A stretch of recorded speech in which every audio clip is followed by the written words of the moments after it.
Seguimos haciendo cobertura del caso Alcácer después de la entrevista final a Miguel Ricard en el canal del Rincón del Disidente. Son muchos los medios de comunicación que han estado hablando, que han publicado sus noticias o titulares. De hecho, tengo por aquí titular de El Diario de Sevilla y otros medios también lo apuntan así, a que Ricard confesó algo nuevo, y es que sería una enésima versión en la que figura la existencia de una manada. Así lo titula hoy el Diario de Sevilla después de esta entrevista, diciendo que fueron 7 los involucrados en el crimen de Alcácer. Recordando obviamente al caso de la manada, un caso muy conocido aquí en España y que obviamente volvemos otra vez a teorizar con el caso de Alcácer, pensando en si pueda llegar a ser verdad esto o no. Lo que dice el señor Miguel Ricard Tárrega, alias El Rubio, y es el único condenado por los hechos escalofriantes del crimen de Alcácer. El Mauricio nunca fue condenado, Antonio Inglés desaparecido, el Nano prácticamente nadie sabe quién es este señor, y los otros 3 sí que no hay ni nombres, no hay ni alias, ni hay absolutamente nada. Pero esta nueva declaración evidentemente contradice muchos puntos fundamentales de la sentencia de 1997.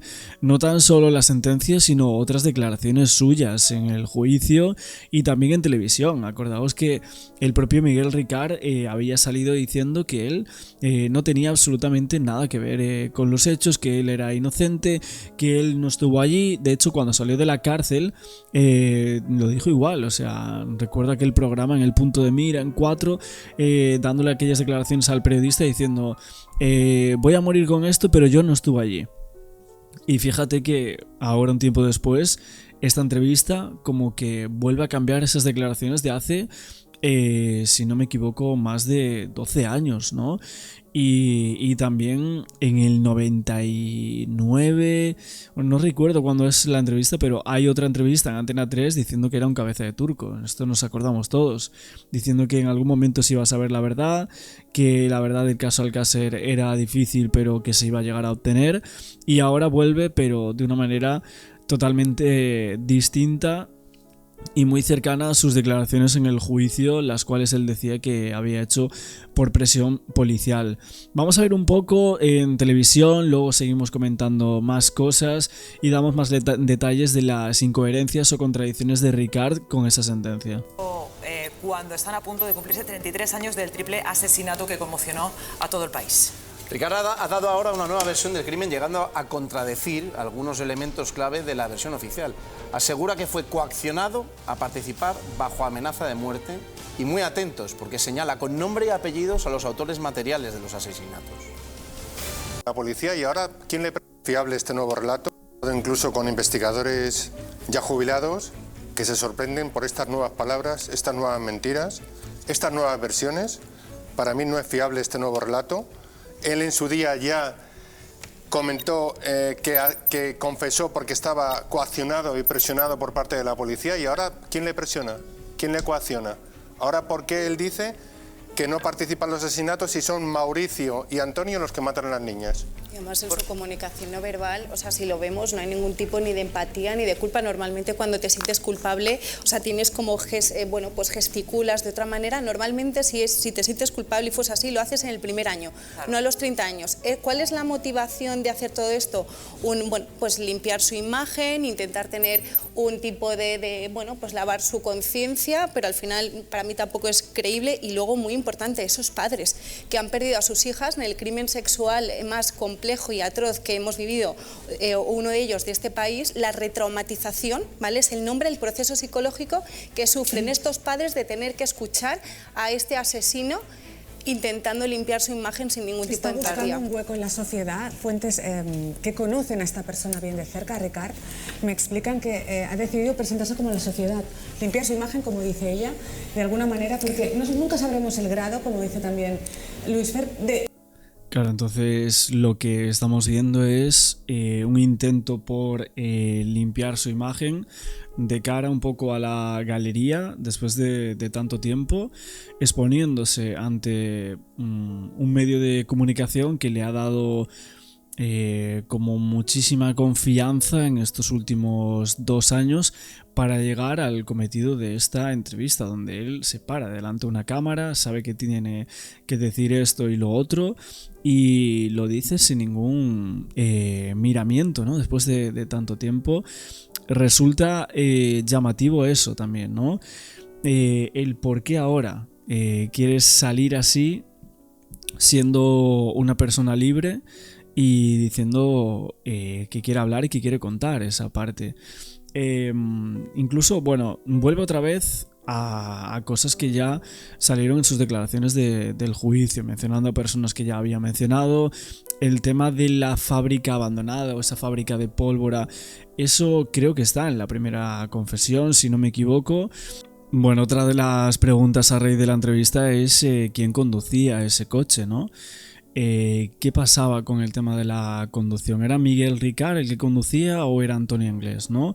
Porque en las primeras declaraciones se insiste en que el coche lo llevaba Anglés. Ahora, bueno, nos preguntamos un poco quiénes eran, ¿no? Quiénes conducían ese coche. Es verdad que es una entrevista con muchos puntos y con muchos titulares, pero obviamente también faltaron otras muchas cosas por llegar a saberse. Implicación. Es que decía que tenía hasta ahora muchas presiones de policía, de jueces, de medios de comunicación. En el 93 él dice que está presionado por la policía. Después en el juicio quiere su inocencia, por lo tanto lo niega. Y ahora 30 años después vuelve a la primera versión. ¿El por qué? Presentación en la sociedad y de alguna manera limpiar conciencia.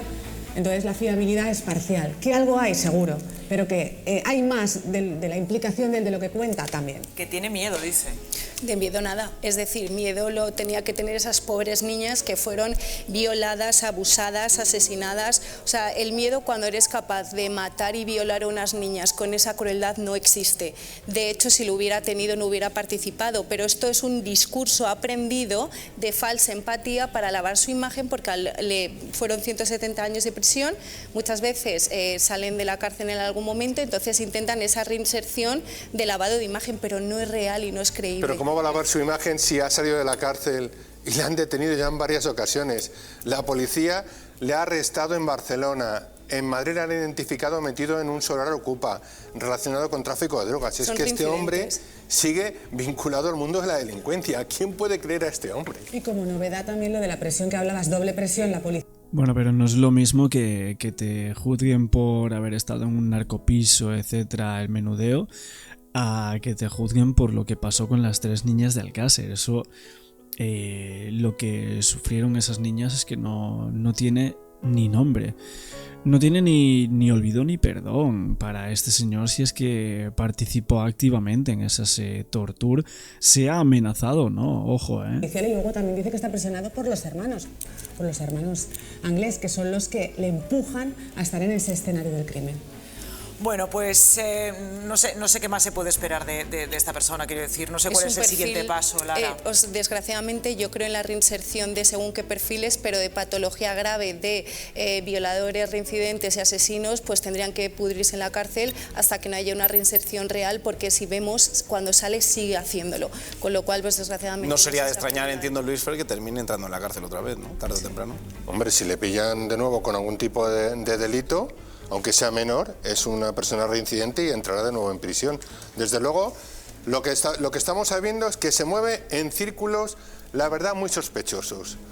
Que tú vivas en un piso ocupado no es, la verdad, es un buen sitio para vivir. Trabajar, le echan de los trabajos. Estuvo en un taller mecánico, duró muy poco tiempo. O sea, es que es una persona que ni siquiera donde va... aguanta mucho tiempo. O sea, él es conflictivo, per se, o sea, se sabe si dicen y suelen tener alteraciones del cerebro. Esto se estudió en Estados Unidos, que en la zona prefrontal, la zona lógica, no sienten ni culpa, ni empatía, ni razonamiento moral, y luego esta zona que se llama el giro cingulado del cuello, no pueden aprender mediante castigos, cárceles, por eso siguen haciéndolo, porque hay una explicación cerebral. Ha cumplido su condena y su pena, sí. Eso también hay que dejarlo. Bueno, y aparte de todo esto que están comentando, yo me pregunto también qué va a pasar con la prueba que decían del pen total, si la hay o no tengo absolutamente ni idea sobre esto, pero bueno, podría ser otro vuelco más al caso de Alcácer, ¿no? Porque esta entrevista ya lo es, porque hacía ya más de 12 años que es la primera vez que cambia de versión, diciendo que no fue él, etcétera, como venía en esta última década Ricard haciéndolo, y vuelve otra vez a las primeras declaraciones. Es como un ida y vuelta todo el rato con este señor, ¿no? Pero hay que decir que Ricard, como aquí están comentando en este programa, él es reconocido como autor de varios atracos, ¿no? En Buñol, en esas zonas de Valencia, y de hecho es reconocido por los testigos a los cuales había robado bancos. Incluso en la propia entrevista que sale de cuando sale de prisión y demás, en el año 2013, en aquella entrevista, cuando dio las declaraciones famosas estas de que él no estuvo en Alcácer ni nada, recuerdo que había dicho algo así como, bueno, yo hice un par de atracos a bancos y tal, pero o un atraco a un banco, pero nada más, ¿no? La cosa es que Ricard también figura como titular de un Opel Corsa en un intento de atraco del 1 del 12 de 1992. Y justo las mismas tierras de los bajos de este coche coincidían con las tierras de la fosa de la Romana. Y también es suyo el coche, con él estuvo en la Romana, probablemente podemos llegar a pensar que para llevar ahí los cuerpos de las niñas de Alcácer. Ricard como tal solo reconoce el atraco del 5 de noviembre del 92 por ser el único que perpetra con uno de los hermanos, el Mauri, o según lo que dice él, pero nos preguntamos qué oculta acerca de estas fechorías que iba cometiendo a lo largo de esos años y en la previa a la desaparición de las niñas de Alcácer, ¿no? Nos preguntamos si pertenecía a algún tipo de red criminal de secuestros, etcétera, junto con otros individuos. Mucha gente así lo llega a creer, por eso no cuenta toda la verdad, porque podrían llegar a ser las mismas personas que atracan con él Villar del Arzobispo, que ahí hubo otro atraco grande que se da a la fuga el 1 de diciembre del 92 frente a la Caja de Buñol, y que quizás por eso no reconoce esos dos atracos que podríamos llegar a hablar. No se habla tampoco en esta entrevista del Pico y la Honda, esa motocicleta, ¿no? que es famosa dentro del caso de Alcácer. Y el Pico, la primera vez que es mencionado por Miguel Ricard es la noche del 28 del 1 del 93 en Patraix.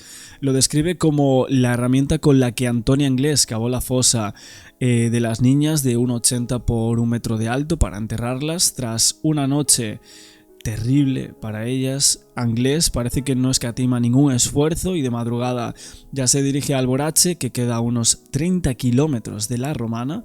Ojo, esto hay que tenerlo en cuenta para pensar las distancias que habría desde unos puntos a otros para ver en qué podría coincidir cada una de las versiones. Estaría a unos 35 minutos en coche la Romana de la caseta de Alborache, más o menos. Y dice que únicamente va ahí para recoger un pico con lo que cavar ese agujero. O sea, 1 hora y media entre ida y vuelta, al parecer. Realmente desde las primeras declaraciones todo de Miguel Ricard es un repertorio autoexculpatorio, básicamente como lo ha hecho otra y otra vez en estas nuevas entrevistas, ¿no? Todo lo que se mueva y se llama Anglés, pues ahí va hacia él, ¿no?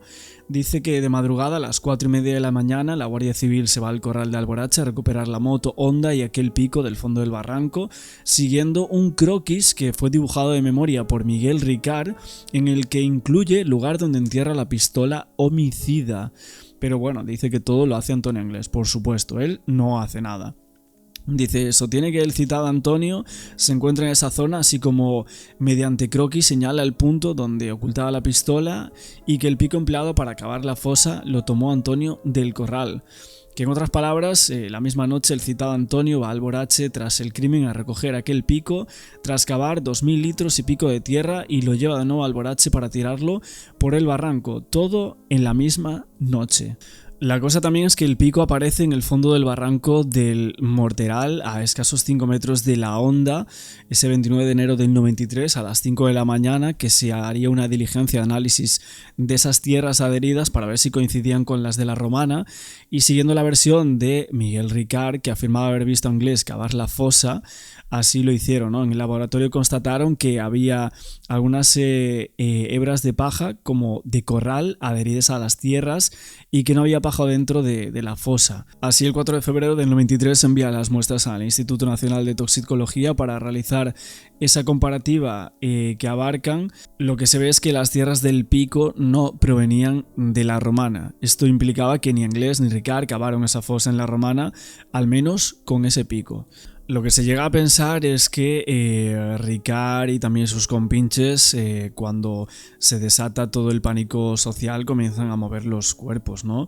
Por algunos lugares distintos, como medidas cautelares, incluso los ocultan en alguna acequia. Esto se llega a pensar por algunos expertos en el caso Alcácer, y un día antes del hallazgo transportan los cuerpos hasta la fosa de la Romana, que la función había sido a mediados del 92 ser el escondite de aquella moto Honda, por lo cual se acuerdan de eso, y es allí cuando tenemos la prueba de las tierras del pico y las de la Romana.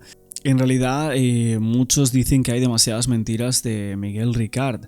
En esa cruzada a la desesperada de Ricard no cesan en echarle la culpa a Anglés, y hablamos de que el 2 de marzo del 93 declara haber visto a Antonio ejecutar a las niñas y viendo cómo se le encasquillaba la pistola, y al día siguiente la limpiaba.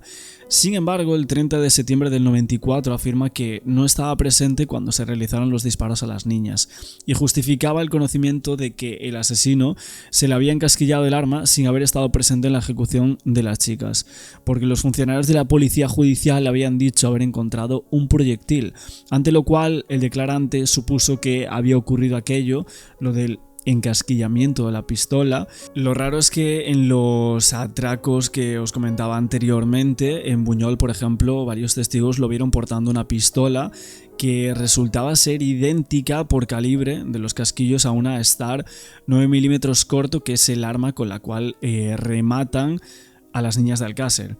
Entonces, ¿qué podría llegar a decir Miguel Ricard ante esto? Él no tuvo nada que ver en los disparos, dice que solo fueron Antonio Anglés y que fue el Mauri. Él no disparó a ninguna de las niñas, ¿seguro? Es un poco lo que yo me pregunto, ¿no? Y bueno, y para más Inrid, también el 2 de agosto del 93 declara algo parecido a lo que hemos visto en esta nueva entrevista, pero si nos vamos atrás, el tema de las amenazas de Anglés con la pistola fue algo que ya dijo en su momento. En sus primeras declaraciones describía cómo Antonio usaba esa Star 9 mm para reducir con violencia a las niñas, usando la culata para golpear a alguna de ellas, sobre todo a Toñi. Pero el 30 de septiembre del 94 cambia la declaración, y esta vez es él mismo la víctima de los ataques impropios de Antonio Anglés en el mismo punto al cual acopla aquel famoso nano del seguro del Ronda. Y cuando le preguntan por todo esto, en fecha del 2 de agosto del 93 manifiesta que Antonio Anglés tuvo relaciones con una chica y que terminó con 2, y si ahora declaraba que en ningún momento estuvo presente en los hechos y que ni siquiera los vio, que ya era noche cerrada. Y lo que contestaba él es que era por intuición, que suponía que cada uno de aquellos deberían haber hecho lo que él había dicho, pero que él no hizo nada. Partes.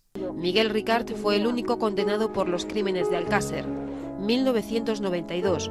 Miriam, Toñi y Desiré desaparecen. Eran niñas de entre 14 y 15 años. Sus cadáveres aparecen aquí, en este refugio de pastores, en un paraje cercano al pantano de Tous, Valencia. Fueron retenidas, violadas, torturadas y asesinadas. El principal sospechoso, Antonio Anglés, desapareció tras el crimen y nunca más se supo de él. Su cómplice, Miguel Ricard, fue juzgado y condenado. Soy inocente y que tengo la conciencia muy tranquila.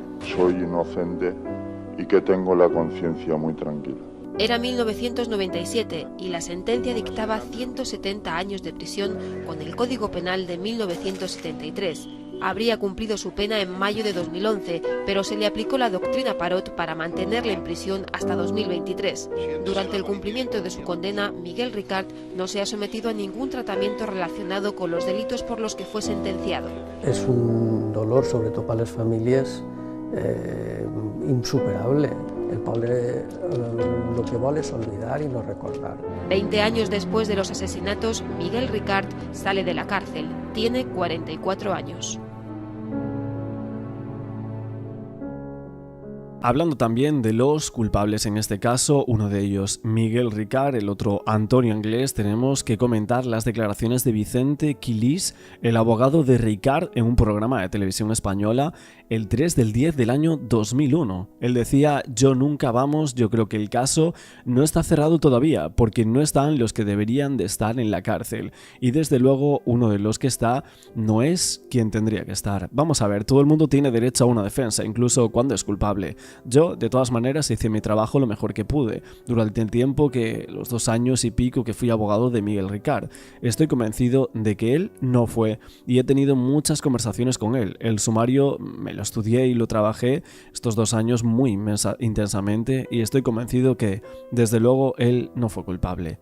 Independientemente de eso, aunque hubiese sido culpable, hubiese tenido que defenderlo, pero no fue el caso, porque Miguel Ricard era totalmente inocente y está pagando una pena que no le corresponde. Mi despacho, cartas que por supuesto no puedo exhibir. No obstante, él me escribía en muchas ocasiones, y a pesar de escribirme en muchas ocasiones me decía: le he escrito al señor presidente de la audiencia y le he dicho tal. O sea que él, por el motivo que sea, prefería dirigirse directamente él a la sala o a la juez, y luego me decía a mí lo que había dicho. Luego, por supuesto, el juzgado me daba traslado de las cartas que él escribía, pero por supuesto que Miguel Ricard tenía mi dirección y mi teléfono. ¿Cómo no le voy a dar yo la dirección y el teléfono a él? Olegar, i què més ha dit Miguel Ricard este matí sobre Vicente Quilís? Miguel Ricard ha dit que Vicente Quilís no havia protagonitzat una bona defensa i que, per tant, en un moment determinat va intentar canviar d'advocat. Va tindre un contacte amb un advocat i això ja se sabia. Vicente Quilís Ventimilla, que fue el abogado de Ricard desde el 12 de diciembre del 94 hasta el 6 de diciembre del 96, cuando él lo sustituyó por un abogado sin experiencia llamado Juan Alberto Pitarch, que llegó hasta Ricard de un modo muy surrealista, para abandonarlo poco después de un modo más surrealista todavía. Y es que Quilís había sido abogado de Miguel durante casi 2 años, conocía muy bien él y el sumario del caso. Además, quería sinceramente la inocencia de su defendido. La decisión de Ricard al sustituirlo es un misterio más del caso Alcácer. Al no ser que Quilís estuviera demasiado preparado, creyera demasiado en Ricard y alguien pensara que había una remota posibilidad de que consiguiera que se declarara inocente en el juicio, entonces habría creado una situación límite, un ridículo irreparable del Ministerio Fiscal y del Estado, a la ya dudosa huida de Anglés, que se habría unido la absolución de Miguel y se hubieran quedado sin nada. Juan Ignacio Blanco apuntó también a otra posibilidad, que hubiera ciertos individuos muy interesados en saber si habían sido investigados, y qué mejor manera de enterarse que consultando el texto del sumario. A Quilís no le habían facilitado mucho las cosas. Tenía a Ricard encerrado en la prisión de Herrera de la Mancha, que por aquel entonces debía estar a unos 300 kilómetros de distancia de Valencia por carretera. Si tenía que desplazarse a ver a Ricard, siendo abogado de oficio, la gestión le costaría 3 horas de ida y otras tantas de vuelta, sin contar con el tiempo empleado para aquella entrevista. El último abogado de Ricard fue uno de oficio, resultaría ser Manuel López Almansa, nombrado en enero del 97. Nada indicaba que López Almansa no hiciera todo lo posible por llevar a cabo con una buena defensa, pero evidentemente no tuvo el tiempo necesario para estudiar el caso hasta dominar el sumario, como lo había hecho Vicente Quilís, que tuvo 2 años para estudiarlo y para entrevistarse con su defendido. En realidad, Ricard había designado como abogado, tras la espantosa de Pitarch, al letrado Juan Carlos Navarro Palencia, pero la sección segunda de la Audiencia de Valencia desestimaba la renuncia de Ricard a su abogado de oficio López Almansa, que fue el encargado de defenderlo durante todo el juicio.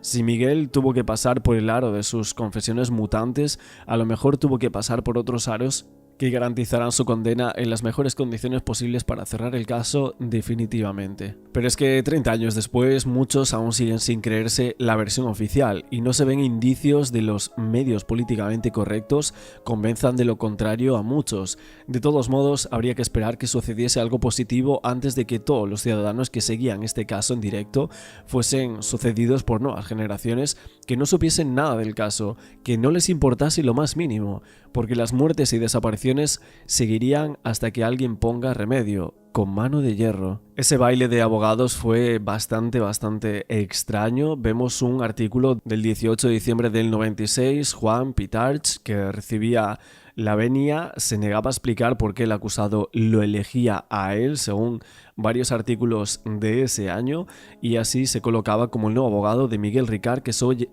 solo llevaba 20 días ejerciendo como él mismo. Lo que pasa es que más tarde, el 3 de enero de 1997, tras 15 días después de ser designado, el nuevo abogado de Ricard renunciaba a defenderle. Decía que había discrepancias con su cliente y acerca de la estrategia a seguir en aquel juicio. Lo raro un poco aquí de todo este baile de abogados y de lo que dice Miguel Ricard, de hecho hay algunos vídeos de la cuarta declaración de Miguel que se filtraban del Juiz de Alcácer en la quinta sesión, donde vemos ese programa emitido, me parece que había sido el quinto, del 16 de mayo de 1997, obviamente con la participación de Juan Ignacio Blanco y otras personas. Me parece que estaba Kelly Anglés incluso en esos programas tan míticos, y a muchas personas es cierto que les parecía muy extraña la maniobra que había llevado a cabo, ese interés de conocer el sumario por un grupo de personas, por conocer el contenido de los hechos del caso Alcácer. Y es que quizás hay que decir que el punto Miguel Ricard debe ser una de las cosas más polémicas de todo el caso Alcácer, debe ser una de las que más, porque realmente él sí fue condenado a muchísimos años de cárcel. Es que hay muchas versiones del caso Alcácer, hay algunos investigadores particulares que creen que fue Miguel Ricard y Antonio Anglés, hay otras personas que creen que fueron Miguel Ricard, Antonio Anglés y alguno de los hermanos de Antonio Anglés, presuntamente, y hay otras personas que simplemente piensan que fueron los conseguidores Ricard y Anglés. Y obviamente ya hay otras muchas personas que creen que ni Ricard ni Anglés existen en absolutamente ninguna ecuación de este estilo, que simplemente eran peones de un ajedrez o de un puzzle de piezas demasiado grande. Desde luego, el Antonio a primeros o a mediados del 93 ya lo mataron, así es que no. ¿Qué ha dicho usted? Que a mediados, o a primeros, o a mediados, o a finales, Antonio ya lo mataron. Si es que lo mataron. Si es que eso yo lo tengo muy claro. Esa idea a mí no me la quita nadie. Y por mucho que digan, no me la va a quitar nadie. Y solo Dios sabe dónde puede estar el cadáver. Solo Dios y los que lo mataran. Cuando fueron a la prisión de Castellón ya se me dijo que al Antonio no le iban a dar el alto. No se sabe, lo que se sabe es que una semana después, en compañía de Juan Pitarch, el que luego sería su abogado, se presentan en Herrera de la Mancha, le hacen firmar 10 hojas en blanco a Miguel Ricard. Yo me imagino que de buena fe, porque lo hacen muchos abogados, al objeto de no estar yendo y viniendo para que firme todos los escritos, consiguen acceder al sumario y 2 semanas después Miguel Ricard se entera de que hay un escrito firmado por él en el que renuncia a ese nuevo abogado que ha cogido, que es Juan Pitarch, y se encuentra nuevamente en la calle. Anem a veure i escoltar què és el que diu exactament Miguel Ricard de Cristóbal Fernández. Esos cambios de abogados a los que se ha referido,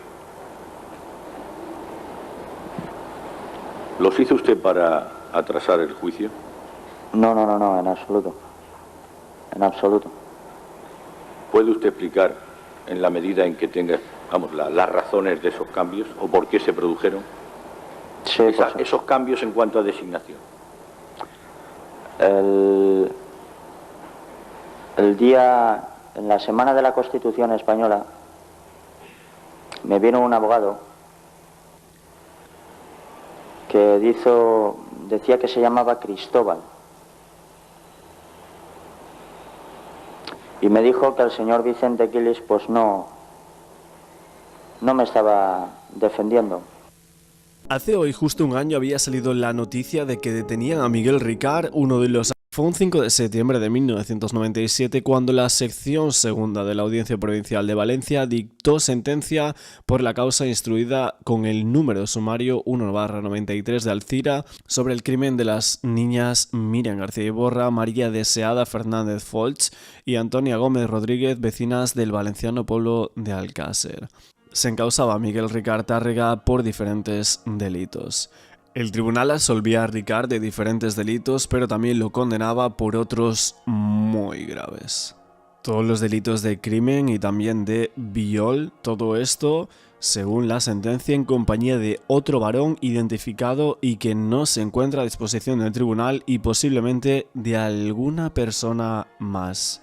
Y es aquí cuando nos encontramos que Miguel Ricard fue condenado a 170 años de cárcel, pero como fue juzgado por el Código Penal de 1973, que recoge un día de descuento de condena por cada 2 de trabajo, sobre el máximo legal de 30 años de cumplimiento, podría haber sido puesto en libertad el 22 de mayo del año 2011. Pero es que, sin embargo, el Tribunal Supremo confirmó la doctrina Parot a Miguel Ricard, por la que los beneficios penitenciarios y redenciones de pena por trabajo se aplicarían sucesivamente a cada una de las condenas impuestas.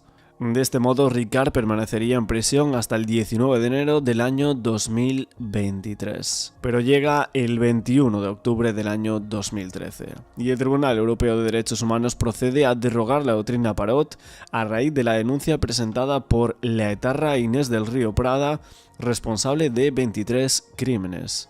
El gobierno en un principio señaló que la sentencia se refería solo a ese caso, pero en la práctica se apresuró a poner en libertad a todos los afectados por la decisión 54 de ETA, 7 del Grapo, 1 del GAL y 4 presos comunes. Uno de ellos sería Miguel Ricard Tárrega, que salía de la cárcel de Herrera de la Mancha en la tarde del 29 de noviembre del año 2013. De Ricard sabemos también que ingresó en prisión el 19 de agosto del año 1992, siendo puesto en libertad el 20 de agosto del 92 por utilización ilegítima de vehículo a motor.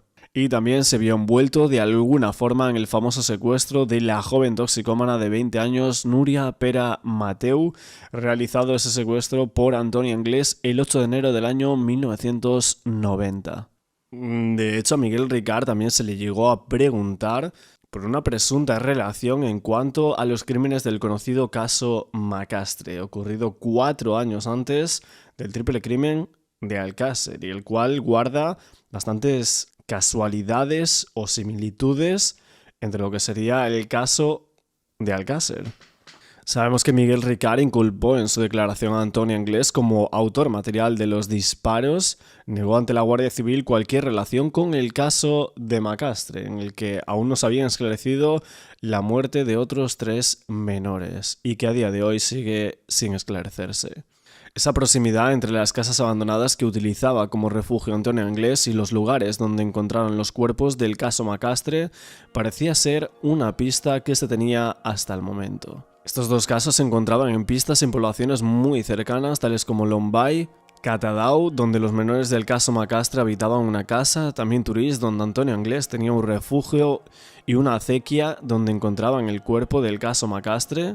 También Alborache. Los autores del crimen de Alcácer vivían en una casa cuadrada abandonada, y también Macastre, donde se encuentran los cuerpos de 2 de los menores del triple crimen de Macastre. Algunas de estas poblaciones se encuentran muy cerca e incluso los términos municipales lindan unos con otros. De hecho, en aquel momento la Guardia Civil investigó la similitud entre el triple crimen de las niñas de Alcácer y el denominado caso de Macastre, especialmente después de que uno de los detenidos, Miguel Ricard, confesara que se había reunido en numerosas ocasiones con Antonia Anglès en una casa abandonada de Alborache cercana a la primera población mencionada, donde aparecieron en 1989 2 cuerpos de adolescentes. En esa vivienda en ruinas de Alborache, muy próxima también a unas colmenas, como ocurría con el paraje de Tous, se encontraron varios colchones y otros objetos que estaban siendo analizados en aquel momento. Cuando salió en prisión en el año 2013, Miguel Ricard volvía a decir: "Soy un cabeza de turco". Ricard era el jefe supuestamente de la banda de los Anglès y ayer En declaraciones al programa Espejo Público de Antena 3, esa cadena emitía que Miguel Ricard aseguraba tras su salida de la cárcel ser un cabeza de turco y afirmaba que lo que le hicieron a esas niñas fue algo que no tiene perdón de Dios. Es de que Miguel Ricard sabe qué pasó y dónde está y cuándo ocurrió y por qué desapareció. Este hombre pensaba que era capaz de engañar a la policía, a la Guardia Civil, a todo el mundo. Por eso se presenta en casa de Neusa Anglés, la madre de los Anglés, con unas naranjas, ¿no? Como si pasaba por allí. Entonces, claro, naturalmente la Guardia Civil le descubre inmediatamente, ve que es un auténtico delincuente, un delincuente duro, que está fugado además por otros hechos que había cometido con anterioridad, y a partir de ese momento le interrogan hasta que empieza a decir algo que le relaciona con el caso. Y finalmente acaba siendo la única persona implicada. Pero nunca ha ayudado a la justicia, nunca ha dado ninguna pista para que la justicia fuera a explicar lo que es caso Alcácer. Si no lo reconoció, no va a decir por qué lo hizo, ¿no? ¿Por qué lo hicieron o quiénes lo hicieron? Claro, él dijo entonces que era porque tenía miedo a Antonio Anglés. Pero yo tengo un dato fundamental, y es el hecho de que Antonio Anglés nunca iba a los atracos porque le daba miedo. No tenía el valor que hay que tener de entrar en una entidad bancaria y decir: alto, arriba las manos, que esto es un atraco. Iba siempre Miguel Ricard, que no tenía ningún miedo. Hasta el punto de que cuando se llevaban el botín, le decían a Antonio Anglés lo que ellos querían. Los que habían ido al atraco decían: hemos robado no sé cuánto, y le daban la mitad, pero podía haber robado 5 veces más. Lo cierto es que Miguel Ricard sigue manteniendo a estas alturas que él ha sido una víctima, que él fue un cabeza de turco y que los auténticos culpables siguen en la calle. Cabeza de turco Antonio Anglés. Vale. Ricard se lo dice a sí mismo. Intervendría en esos crímenes horrendos. No tenemos ninguna prueba, ya digo. Pero si no lo hicieron solos. No lo hicieron solos. Una persona no lo hace solo. No lo hicieron solos. Según su teoría, 3 o más. Pero yo lo que digo es que el que manda en esa banda es Miguel Ricard. Vale, perdona Marta que te he interrumpido. Nada, al contrario de lo que Miguel Ricard siempre ha mantenido y mantiene. Él antes de todo, de su cárcel, etcétera, tuvo 2 trabajos de los que no duró más de 6 meses en cada trabajo. Es decir, no era un hombre que tuviera una profesión previa ni nada. Ahora, en la calle, dificilísimo la reinserción social e incluso laboral. Dudo mucho que tenga él ahora mismo ningún tipo de oficio, beneficio, profesión, ni que nadie vaya a dar trabajo, lógicamente, a Miguel Ricard. Con lo cual, el objetivo o la vía de salida que le queda, en opinión de los expertos, es delinquir. Por eso es importante, creo yo, esta fotografía. Por eso es importante, porque ahora donde viva él o otros que están saliendo de la cárcel, desde luego no puede ser en el entorno que tenían previamente, porque ya se está alertando muchos pueblos y muchas localidades para poner más Guardia Civil y policía. Y Madrid puede ser un buen destino en cuanto al anonimato. Ahora, profesión ninguna. Vamos a ver. También Miguel Ricard se declaraba inocente en esas cartas tan famosas desde prisión y culpaba a la mafia del crimen. Y es que el único condenado por ese brutal crimen, Alcácer, aseguraba en distintas cartas que él escribía desde la prisión que cuando saliera a la calle se resolvería el caso. Algo que evidentemente han pasado ya más de 10 años y no ha ocurrido. Nos acordamos también de que el programa de Ana Rosa tuvo acceso en exclusiva a esas misivas que Miguel Ricard escribía desde la cárcel, donde llevaba desde el año 1993, y repetía en sus cartas que él era inocente y también en la que culpaba a gente mafiosa del triple crimen. Ricard fue descrito por psiquiatras forenses como un gran manipulador con una mente malvada. Sostenía en sus escritos que si supiera algo más del crimen estuviera muerto, como Antonio Anglés, considerado autor material de los crímenes y el cerebro del espantoso crimen. En las misivas quedaba reflejado que Miguel Ricard seguía la cobertura mediática del caso y que culpaba a su familia de la situación en la que se veía inmerso. 5 de septiembre de 1997, Miguel Ricard fue condenado a 170 años de cárcel por 3 delitos de asesinato, ingresa en prisión y desde allí escribe varias cartas. En ellas expresa sus deseos, sus emociones y sobre todo su sentimiento de que es una persona inocente. Yo soy un hombre inocente. Creo que Dios ha querido darme una lección para alejarme de las malas compañías, pero estoy seguro de que el Tribunal Supremo me absolverá. Confía tanto en su inocencia que no pierde la esperanza de que algún día ésta se demuestre de alguna forma. En cuanto salga en algún medio de comunicación me enchufaré al detector de mentiras y luego me inyectaré el pentotal. Yo espero que me absuelvan. No se puede condenar a un hombre sin pruebas. Además, yo he demostrado que no tengo nada que ver. Quiere que la gente sepa que no es un asesino y en su mente intenta razonar la situación en la que se encuentra. Aún demostrando una persona su inocencia, sigue siendo culpable porque un tribunal se justifique con esa persona condenándola a tenor o a sabiendas de que no hay ninguna prueba contra esa persona, en este caso yo. Habla de Antonio Anglés, aunque no le acusa de ser el culpable total del crimen. Menciona a gente mafiosa con mucho poder que serían los asesinos reales de Miriam, Toñi y Desiré. Referente a lo de la gente mafiosa, los mafiosos, como tú dices, saben que yo no sé nada del asunto. Además, si yo supiese algo, estaría muerto como Antonio. Por eso lo han matado, para que no hable. En el año 2000, las misivas continúan. En esta sigue con su personal teoría y asegura que se encuentra en disposición de resolver el caso. Tengo una buena noticia, estoy en segundo grado. Ya puedo salir de permiso y resolveré el caso Alcácer. Detendré a los criminales que mataron y torturaron a las niñas de Alcácer. La gente, la sociedad sabe que soy inocente y que soy una cabeza de turco. La sociedad sabe que puedo resolver el caso. Una cabeza de turco, así se define Miguel Ricard. Ni siquiera los 16 años que lleva en prisión le han hecho cambiar su versión de la historia.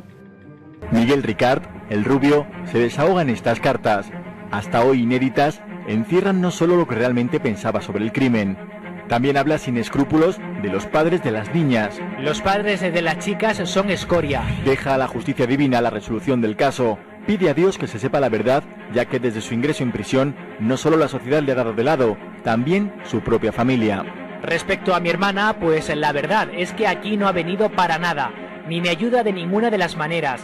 Bueno, ella sabrá lo que hace, pero que no diga nunca que me ha ayudado en algo. Aunque no vea a mi hija, la quiero muchísimo. Además me metieron en prisión por la amenaza y eso lo declaré en el juicio. Pero por las palizas, no.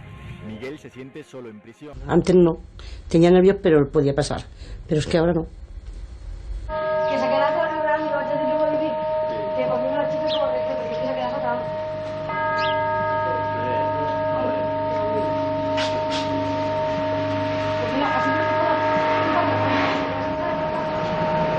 El pueblo de Alcácer ha recuperado su pulso normal tras la conmoción que supuso el asesinato de Toñi, Miriam y Desiré.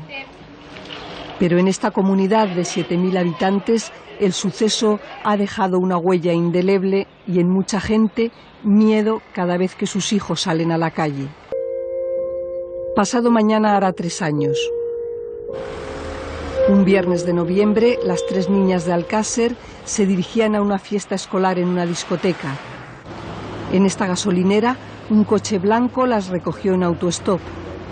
Ahí se perdió su pista. Durante 75 días, el pueblo entero se movilizó para buscarlas. El eco de esta llamada se extendió a todo el país.